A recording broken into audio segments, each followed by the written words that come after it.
There's a lot of discussion on the internet today about radiation risks, about what's happening at the nuclear reactors in Japan.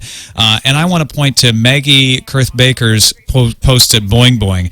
She says she's in the process of putting together a longer post that will add some context to the concept of radiation. But she did actually, she's like, the nuclear scientists are a little busy right now. They're not responding to my emails because I'm not a priority. But she actually did get some good information from Dr. Catherine Higley, head of Oregon State University's Department of Nuclear Engineering and Radiation Health Physics, and says that information keeps changing from the Fukushima power plant as the situation changes. But one plant worker received a 10 REM dose. That's twice the annual occupational dose, twice what regulators have deemed safe for someone who works in a nuclear power plant. Now, the interesting thing about this, you may think, wow, twice the dose, that's horrible.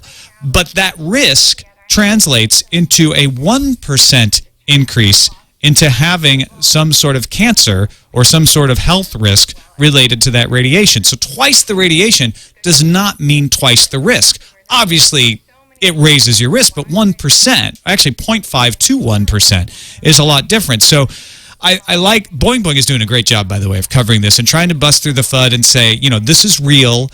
This is the PR that you're getting. This is what seems to be really happening on all sides of the issue, not just like, you know, busting the FUD of the power plant, trying to contain the information about what's really happening, but also trying to bust through, you know, people overreacting to the radiation issue. Radiation is a bad thing. I mean, I'm not saying it's okay, but you need to have some accurate sensibility about how bad it is in order to accurately estimate how bad the problem is.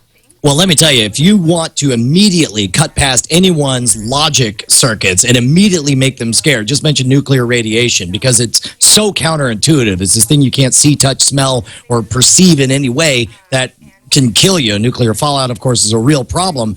But one of the things that, and this is in no way meant to downplay the danger of the situation, but as people start throwing around the word Chernobyl, people really start to get worried. I want to point people to, there's a fantastic speech by Michael Crichton that you can find on YouTube. I believe it's called Fear and Complexity. And he talks about how he wanted to create a global disaster. So he looked up some research on Chernobyl. The initial estimates at the time were that 2,000 people died at the accident and that upwards of 400,000 people died through later complications because of exposure to radiation and cancers and that kind of thing. As he dug into the numbers, the actual numbers turned out that around 50 people died during the actual disaster, most of whom, about 30 of them, were fighting the fire live on the scene, and that's where they died.